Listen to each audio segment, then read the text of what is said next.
Summer Sweetheart, Chapter 1. Alisa sat in front of the vanity mirror dreamily, waiting for the makeup artist to come in and give her makeup. Suddenly, the door was pushed open and Rachel walked in anxiously. She saw Alisa wearing her messy hair and a long grey cotton jacket. She scolded her on the face. The Adams family men are here. Why haven't you even changed your clothes? Alisa pushed the black rimmed glasses on the bridge of her nose. Her eyelids drooped and she looked dazed. Mom, do you really want me to marry my sister's fiance?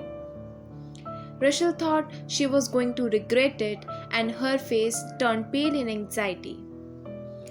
The people of the Adams family are just waiting outside, and a single mistake could ruin our family. She knelt in front of Alisa with a plop. Alisa, mothers beg you. Your sister deserves something better. Please help her. Alisa's godless eyes gradually became cold. Although Rachel was her biological mother, she gave all her love to the sons and daughters of her father's dead ex-wife. Therefore, Rachel knew that her sister's fiancé is ugly and potent, but asked Alisa to marry in place of her sister. The servant's urging sound resounded outside the door. Mrs. Third Miss, the Adams family is coming upstairs. Alisa did not reach out to help Rachel, but said indifferently, Get up, I'm leaving. This time she really gave up. Opening the door, she saw a group of eye-catching bodyguards standing outside the door. These were the men sent by the Adams family to pick her up. There is no wedding, no groom. She is going to marry today just like this. Let's go. She walked ahead and went downstairs first. The Adams family is the top wealthy family in Rostonville. The only direct heir, Carl, was disfigured and made impotent when he was kidnapped 10 years ago. Since then, Carl had not appeared in front of others. He was rumored to be cruel, ugly, and terrible, and that every woman sent into his house did not come out alive. Grief is greater than death. Even if Carl is the devil, she doesn't care. After arriving at Carl's villa, the bodyguards led her into the room and they all left. It wasn't until the sky outside the window got dark that the door was pushed open again. Alisa turned her head and saw a tall man walking in front of the door. She closed the door with his backhand and turned on the light in the room. The light suddenly turned on and Alisa stretched out her hand uncomfortably to block it, and then raised her head to look at the man. At a glance, she was stunned. It's not the man is ugly and terrible, but he is too handsome. The dark suit wrapped his upright and sturdy body. A pair of long legs made great strides, and he quickly walked up to her. His facial contours are deep and perfect, like a finely crafted work of art. Exceptionally handsome, but it gives people a sense of oppression. Carl looked at Alisa with a scrutiny from a few seconds and twisted his brows slightly. You are ugly. In the calm tone, no extra emotions could be distinguished. Alisa regained her senses. She didn't care much about him saying she was ugly. She just looked at him warily. Who are you? His inked colored pupils exude a sharp light, and his voice is deep.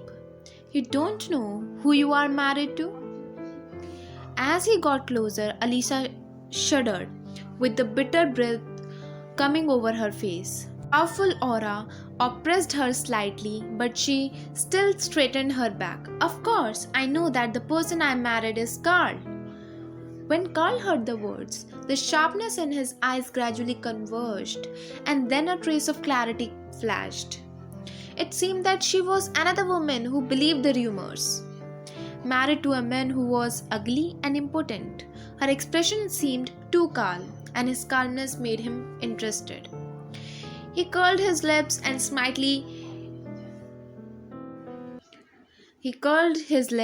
smiled pretentiously. It turned out to be my cousin. I'm Luther, Carl's cousin. On the wedding night, I guess you don't want to guard a waste man. Chapter 2. He deliberately aggravated the word waste man with a low ending with a hint of flirting.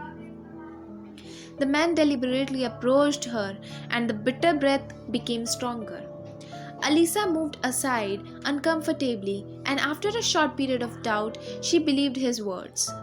After all, Carl's villa is not something ordinary people can come in. He is your cousin, please don't say this to him. Even his cousin said this, presumably, Carl also had a bad life.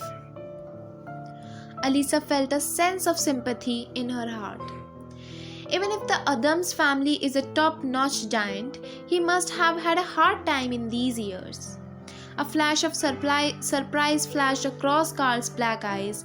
He had no idea that this ugly woman would say such a thing. He couldn't help but look at her again. The messy hair, the black framed glasses, and a long cotton padded clothes in the soil. The bangs on the forehead are so heavy that they almost cover the eye. And there are a few small spots on the dark yellow face. It is really disgusting to look at it more. There is no doubt that this ugly woman is not his rumored beautiful fiancée.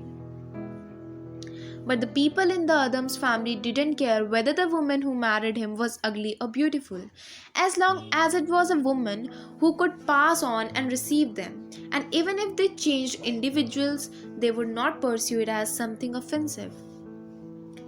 A dark light flashed in Carl's eye, and he violently reached out and pushed Alisa onto the bed.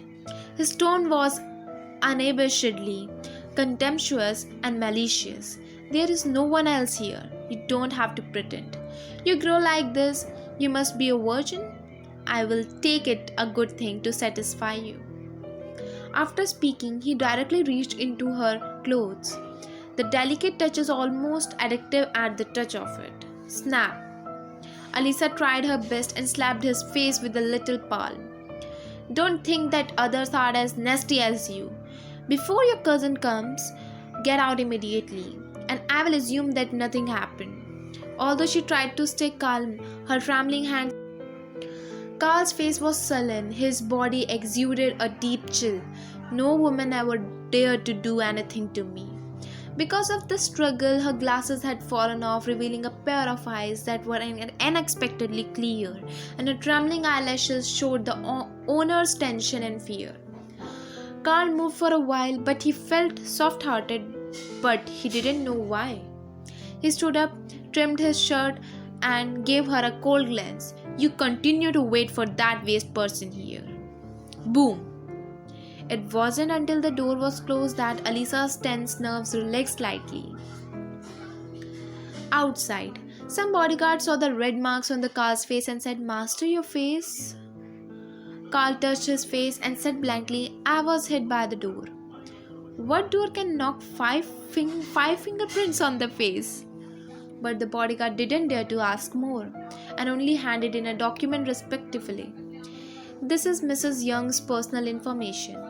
Carl opened the file and saw the name on it, Alisa. The ugly woman looked pretty cold, and she actually took the name Alisa? This Alisa's biological mother is a little bit interesting, and she treats her stepson and stepdaughter like a pearls, which is really cruel to her biological daughter. Moving on the next one, he frowned and asked the bodyguard, Is she a fool? The bodyguard nodded. Carl said blankly, Check again. When Alisa spoke, she was clearly organized. Besides, he had never seen a fool who could stand up and give a fierce slap in that situation. Thinking of this, his face sank and he threw the information in his hand into the arms of the bodyguard. If you can't find the information that I am satisfied with, don't